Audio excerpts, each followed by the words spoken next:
Oke, sahabat PPKN dimanapun kalian berada, kembali lagi dengan saya Deliana Zahra dan guru kita, guru PPKN, yang mana beliau adalah Ustadz Heri Mulyadi.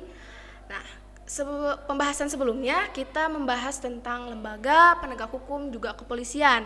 Nah, selanjutnya kita akan membahas tentang kejaksaan atau jaksa. Nah, Ustadz, ingin bertanya, Boleh, silakan Del.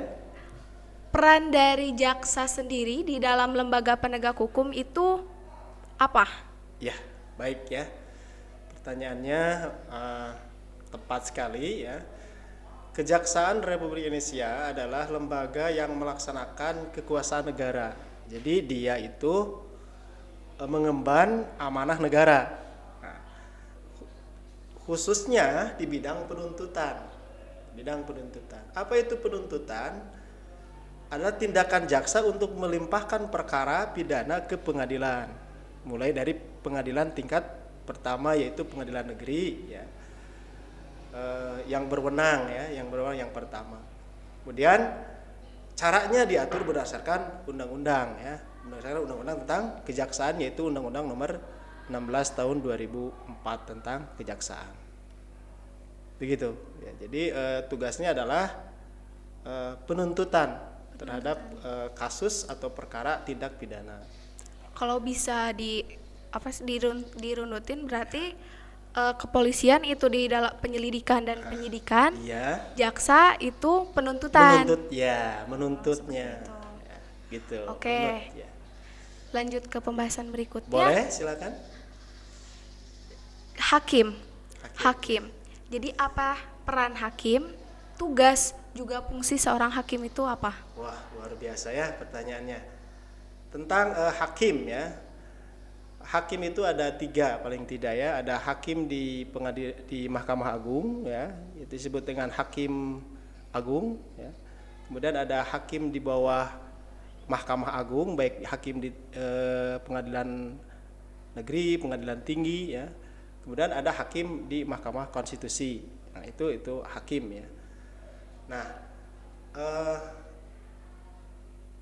apa itu hakim ya? Hakim itu adalah pejabat negara yang diberi wewenang ya, untuk mengadili. Ya, mohon maaf ya, kalau jaksa menuntut,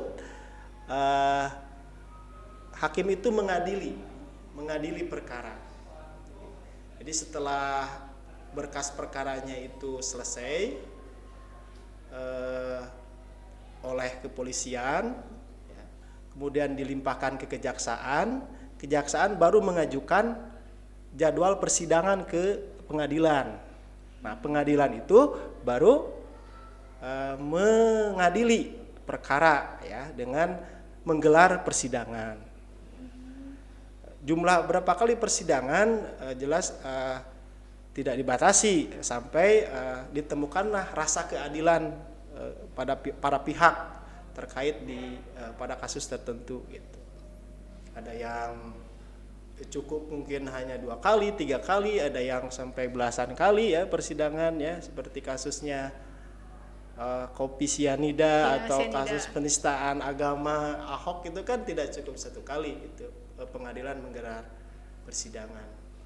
Jadi tugas hakim adalah mengadili perkara yang diajukan kepadanya oleh kejaksaan. Oke. Di sana suka ada, kalau Deli dengar ya di TV suka ada yang mengajukan banding seperti itu bagaimana, Ustaz? Banding ya. Banding itu adalah proses hukum selanjutnya setelah diputus oleh pengadilan negeri di tingkat kabupaten, ternyata baik jaksa atau pengacara tidak merasa adil lah putusan hakim itu. Baik pengacara merasa kliennya didolimi dengan putusannya misalkan tidak adil, maka pengacara bisa mengajukan banding ke pengadilan tinggi di ibu kota provinsi ya. Itu. Nah, begitu pula jaksa, karena yang menuntut jaksa ya, jaksa itu menuntut seseorang misalkan di 20 tahun penjara, ternyata oleh putusan pengadilan justru dibebaskan berarti tidak sesuai dengan tuntutan jaksa kan? Nah, maka jaksa pun bisa mengajukan banding ke pengadilan tinggi. Tuh. Jadi di pengadilan itu yang beradu argumen, bukti dan lain-lain adalah pengacara dan jaksa, hakim yang memutuskan. Oke. Nah, ngomong-ngomong tentang pengacara nih Ustadz, Ya. konon katanya pengacara orang kaya karena maju tak gentar membela yang bayar atau membela yang salah, itu bagaimana Ustadz? Oh baik ya. Deli dan peserta didik yang berbahagia, advokat, pengacara atau lawyer itu adalah profesi mulia. Sebagaimana tadi ya penegak hukum yang lainnya, kalau maju tak gentar membela yang badar mungkin itu hanya jok saja ya, hanya gurauan saja. Bagi advokat ya, sebenarnya advokat itu tugasnya ya memberikan jasa hukum ya, kepada masyarakat. Apa yang disebut jasa hukum? Jasa hukum salah satunya adalah konsultasi hukum. Jadi kalau Deli punya masalah nih tentang hukum ya, konsullah ke advokat. Kemudian memberi bantuan hukum. LBH. Di LBH misalkan ya, itu LBH itu biasanya adalah komunitas para pengacara. Kemudian menjalankan kuasa. Nah, menjalankan kuasa itu berarti telah diberikan mandat kuasa oleh klien untuk mengurusi masalahnya. Itu. Mohon maaf ya, misalkan masalah perceraian ya, itu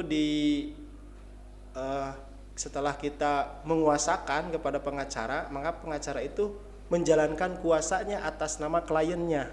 Jadi urusan perceraiannya itu tidak diurus oleh pihak-pihak yang bercerai, tetapi oleh para pengacara gitu. Tapi tentunya klien itu harus jujur terhadap para pengacara itu, problemnya apanya dan lain-lain dari terkait dengan proses perceraian itu. Oke, Ustadz, di Indonesia ada tidak lembaga ya kumpulan pengacara yang sukarelawan? Sukarelawan ada ya. Biasanya para sarjana hukum ya yang fresh graduate itu biasanya ngumpul di lembaga-lembaga kepengacaraan semisal LBH ya. Kegiatan di LBH selama 2 tahun itu bisa dijadikan salah satu syarat untuk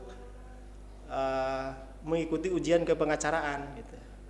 Jadi kalau Deli misalkan masuk fakultas hukum ini ya, mudah-mudahan kemudian setelah masuk fakultas hukum kemudian lulus, nah itu tidak otomatis jadi pengacara. Pengacara itu harus ujian dulu, ujian kepengacaraan. Setelah lulus baru bisa membuka jasa pengacaraan. Kalau hanya konsultasi hukum bisa saja. Cuman kalau untuk mendampingi, mengatasi, untuk mendampingi klien di pengadilan tidak bisa. Karena harus satu ada surat kuasa dari klien, kedua harus dia sebagai pengacara. Organisasinya yang paling populer di Indonesia itu ada PRADI ya. PRADI ya. Kepanjangannya apa Ustaz? PRADI itu Perhimpunan Advokat Indonesia. Kemudian ada KAI ya, Kongres Advokat Indonesia ya. Itu dua-duanya ya lembaga hukum di Indonesia yang sangat populer ya, dan lembaga yang kredibel untuk mengeluarkan atau menyelenggarakan ujian kepengacaraan. Karena ujian kepengacaraan itu tidak oleh negara, tetapi oleh profesi advokat. Ya, oleh profesi advokat. Tapi yang punya lisensi tentunya. Yang dua lembaga itu yang diakui lah paling tidak untuk saat ini yang kredibel gitu. Oke. Nah, di pembahasan sebelumnya saya sempat bertanya apakah KPK termasuk di dalam lembaga penegak hukum atau tidak, ternyata iya. Nah, oleh karena itu sekarang apa peran, tugas juga fungsi KPK itu sendiri itu bagaimana Ustaz? Baik ya. KPK itu lahir seiring dengan reformasi ya. Itu berdasarkan Undang-Undang Nomor 30 Tahun 2002. Jadi sekitar 4 tahun reformasi lahirlah yang namanya KPK, Komisi Pemberantasan Korupsi. Tentu sesuai dengan namanya, KPK itu tujuannya itu agar bisa mengatasi atau menanggulangi serta memberantas korupsi di Indonesia. Yang konon katanya di Indonesia itu korupsi itu sudah pandemi ya, sudah pandemi gitu, mulai dari tingkat kepala desa, kelurahan hingga para pejabat tingkat atas itu korupsi itu memang telah menjalar lah gitu. Sudah stadium 4 gitu ya kalau istilah kesehatan itu, yang perlu penanganan sehingga muncul istilah KPK. Dulu korupsi ini ditangani hanya oleh kejaksaan gitu. Kejaksaan. Oleh karena kejaksaan tidak bisa atau tidak mampu menyelesaikan kasus gitu waktu itu, maka kewenangannya dibagi, tugasnya dibagi kepada namanya Komisi Pemberantasan Korupsi. Jadi lembaga KPK ini sebagai lembaga ekstrayudisial, jadi hanya membantu saja, membantu penegak hukum yang lain, terutama jaksa dalam menyelesaikan kasus korupsi itu. Ya. Sempat dengar di berita Ya. tentang KPK, RUU KUHP gitu kalau salah. RUU KUHP. Iya, yang tentang jadi bukan peran kayak tugas KPK. Iya, jadi di iya. ke bawah apa jadi iya. ringan apa gimana? Ya, memang terjadi pergeseran yang luar biasa ya secara struktural ya. Institusi Komisi Pemberantasan Korupsi, karena terutama di status anggota atau status orang yang bekerja di KPK itu menjadi ASN ya, menjadi aparatur sipil negara ya, dimana kalau ASN nanti dipertanyakan independensinya dari KPK itu, karena negara atau eksekutif yang melantik, yang mengangkat dia, tentunya akan ada perasaan ewuh pakewuh gitu ya, kalau istilah bahasa Jawa itu, ada perasaan menghormat kepada orang yang mengangkat dia sebagai pegawai KPK. Jadi nantinya pejabat KPK atau pegawai KPK-nya termasuk penyidiknya nanti akan menjadi enggan lah, karena dia yang mengangkat saya, maka saya Harus tunduk lah gitu. Kenapa saya harus tunduk sama mohon maaf, dia yang mengangkat saya, tapi kenapa saya harus menjerumuskan dia lah karena terkasus-kasus korup gitu. Jadi itu yang dihindari sebenarnya, dari yang dipertanyakan oleh sebagian masyarakat, sebagian para ahli terkait dengan pergeseran institusi KPK itu sendiri. Makanya untuk tahun ini kan beberapa pegawai KPK mengundurkan diri ya, termasuk humas KPK-nya itu Febri Diansyah itu mengundurkan diri. Jubir. Oleh karena ya juru bicaranya maksudnya karena tidak sesuai lagi katanya dengan marwah atau ruh dari KPK.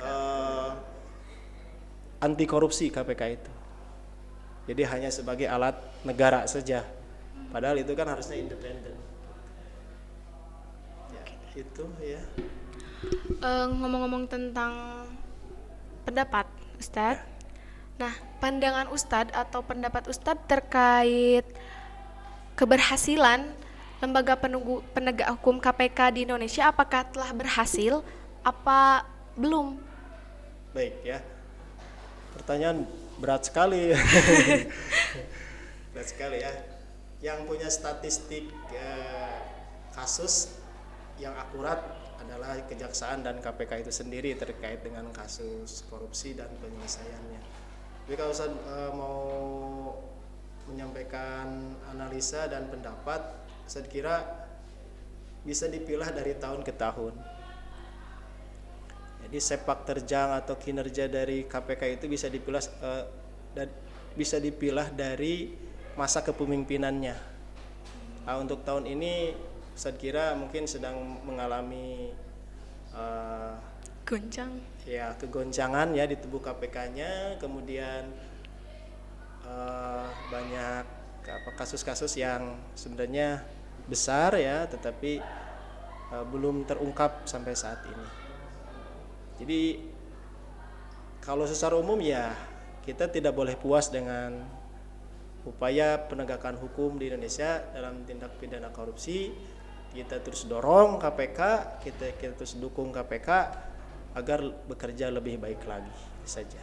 Oke. Baik, Ustadz, terima kasih. Sebelum perbincangan ini ditutup, sebaiknya Ustadz memberikan closing statement dulu. Oke. Ya. Baik, para peserta didik yang berbahagia yang berada di rumah, belajar PPKN itu konon katanya membosankan ya, boring PKN ya. ceria. Tetapi mudah-mudahan dengan tayangan ini bisa memberikan perspektif lain ya, pendapat lain tentang belajar PKN. Karena belajar PKN itu multidimensi ya, di sana ada aspek hukumnya, aspek politik ya, sejarah, sosiologi bahkan ada. Maka oleh karena itu, mari belajar PKN lebih giat, lebih bersemangat ya. Sahabat PKN bersama membangun bangsa. Demikian teman-teman sahabat PPKN dimanapun kalian berada, alhamdulillah perbincangan kali ini dari awal hingga akhir telah selesai. Oleh karena itu saya sampaikan kepada teman-teman, mudah-mudahan perbincangan kali ini bermanfaat dan dapat menjadi pengetahuan baru bagi teman-teman semuanya. Oke, tetap semangat walaupun di rumah aja. Ada sedikit jargon nih, Fiat Rustitia Ruat Kolum, yang artinya tegakkan keadilan meskipun langit runtuh. Dan saya ingin ucapkan selamat berjuang bagi para penegak hukum di Indonesia. Oleh karena itu, wassalamualaikum warahmatullahi wabarakatuh.